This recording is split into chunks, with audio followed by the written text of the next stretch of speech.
Hello दोस्तों, Dalip Hindi short and classes में आपका हार्दिक स्वागत है।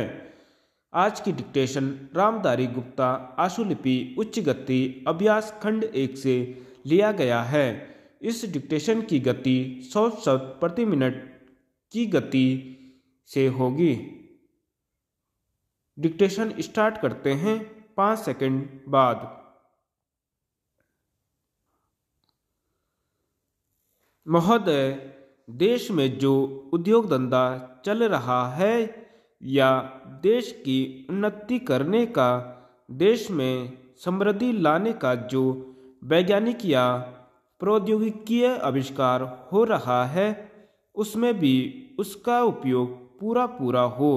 यदि ऐसा हो तभी मैं समझता हूँ कि हमारी पेटेंट प्रणाली सफल सिद्ध हो सकती है।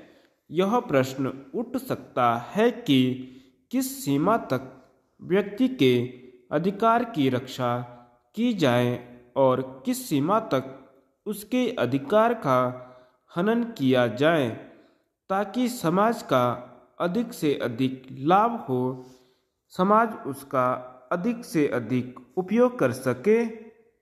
एक दृष्टिकोण जो इसके पीछे है, हमें इस बात का अभिमान है कि हम 101 करोड़ हैं। हमारी कई जातियां, कई धर्म, कई भाषाएं और कई प्रकार के रीति रिवाज हैं। इस विविधता से हमें लाभ उठाना चाहिए, किंतु आज भेदभाव का भूत हमारे सिर पर चढ़ रहा है।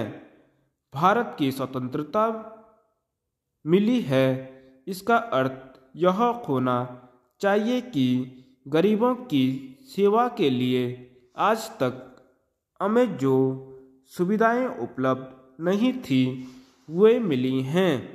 जिस प्रकार भरत ने अयोध्या के राज्य को राम का समझकर सेवक वृत्ति से राज्य का काम संभाला था, उसी प्रकार हमें समझना चाहिए कि राज्य गरीब जनता का है और उसके नाम पर उसके संरक्षक बनकर हमें उसको चलाना है। अब गरीब को ऐसा अनुभव होना चाहिए कि हर एक उसकी सेवा में लग रहा है। सूर्य के उदय होने पर धनी गरीब सबके घरों में प्रकाश पहुंचता है। ठीक उसी प्रकार स्वराज्य का लाभ सबको एक समान मिलना चाहिए। इसका सुख धनी निर्धन सबको बराबर मिलना चाहिए। जनता को हमने वचन दिया था कि स्वराज्य मिलने पर हम आपके दुख दूर करेंगे।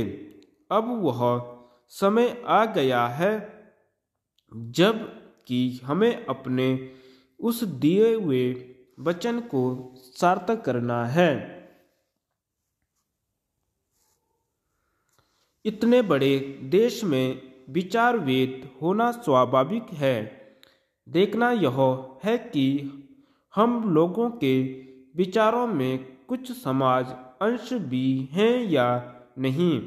यदि हैं तो समान कार्यक्रम बनाइए। इस प्रकार कार्य करने से हमारे भेदभाव कम होते होते एक दिन मिट जाएंगे और अच्छी बातों का अपने आप उदय होने लगेगा।